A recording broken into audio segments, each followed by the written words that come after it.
저물가가 지속되면서 디플레이션 우려가 더욱 커지고 있습니다.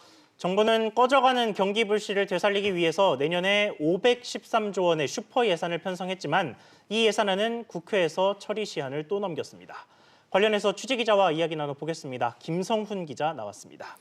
김 기자, 네. 먼저 물가 상황이 안 좋다고 하던데 구체적으로 얼마나 안 좋은 겁니까? 네, 통계청이 어제 발표한 소비자 물가 동향을 보면 지난달 소비자 물가 상승률은 0.2%를 나타내 넉 달 만에 상승세로 돌아섰습니다.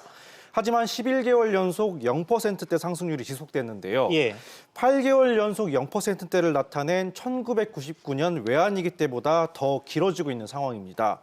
게다가 날씨 등의 영향을 받는 농산물과 석유류 등 에너지 품목을 뺀 근원 물가 상승률도 1년 전과 비교해 0.5% 상승하는 데 그쳤습니다.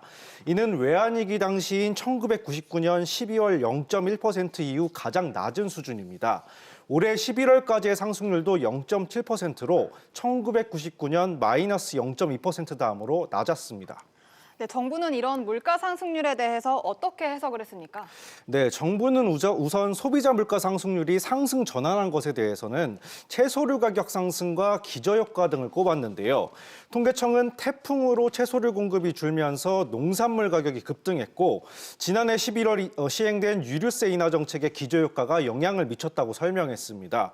근원 물가에 대해서는 무상급식 등 복지 확대와 부동산 가격 하락을 원인으로 꼽았는데요. 정부는 여전히 공급층 요인을 꼽고 있지만 수요 부진에 따른 저물가 현상이라는 분석에 힘이 실리고 있습니다. 근원 물가 상승률이 낮은 건 투자와 소비 등 수요 측면이 취약하다는 건데 때문에 이에 대한 대책이 필요하다는 지적입니다. 네, 최근 발표되는 통계들을 보면 우리나라 경제 성장률 전망치도 계속해서 낮아지고 있고 또 어제 발표된 이 물가 상승률이 낮은 것도 보면 이 저물가와 저성장이 계속해서 반복되는 소위 디플레이션 우려가 커질 수밖에 없는데 오늘 발표되는 지표를 보니까 또 3분기 GDP 관련된 자료가 나오네요. 네, 한국은행은 오늘 3분기 국민소득 잠정치를 발표합니다.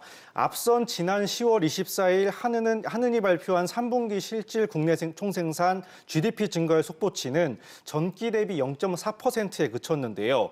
오늘 발표되는 잠정치에서는 0.1%포인트 내외의 수정이 이뤄질 것으로 예상됩니다. 시장에서는 올해 경제 성장률이 정부 전망치인 2%를 넘기 위해서는 3분기와 4분기 성장률이 각각 0.6%씩은 나와야 한다고 보고 있는데요. 이런 예상에는 미치지 못할 것으로 보입니다. 한은은 오늘 GDP 디플레이터도 함께 발표하는데요.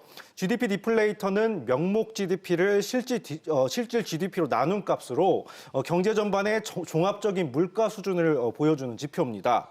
GDP 디플레이터는 지난해 4분기부터 올해 2분기까지 3개 분기 연속 마이너스를 나타냈는데요. 저물가 기조가 이어지면서 3분기까지 마이너스가 이어질 것으로 보이는 현재 상황입니다. 네, 이렇게 경기 상황이 엄중한데 국회는 내년도 예산안 처리 시한을 지키지 못했죠. 네, 어제가 법정 처리 시한이었는데요. 여야는 강경 대치하며 예산안 처리를 위한 본회의를 열지 못했습니다. 여당인 민주당은 야당인 한국당이 발목을 잡았다고 책임을 떠넘겼고 반대로 한국당은 민주당이 예산안 처리를 거부했다고 맞섰는데요. 10일 정기국회 종료를 며칠 남겨두지 않으면서 513조 원 규모의 내년도 예산안을 두고 막판 졸속 심사가 이뤄질 것이란 우려도 커지고 있습니다. 문재인 대통령은 청와대 수석 보좌관 회의에서 경제 심리에 활력을 불어넣고 경기 회복의 속도를 높이기 위해서라도 신속한 예산안 처리에 국회가 힘을 모아달라고 당부했습니다. 네, 김 기자 이야기 잘 들었습니다.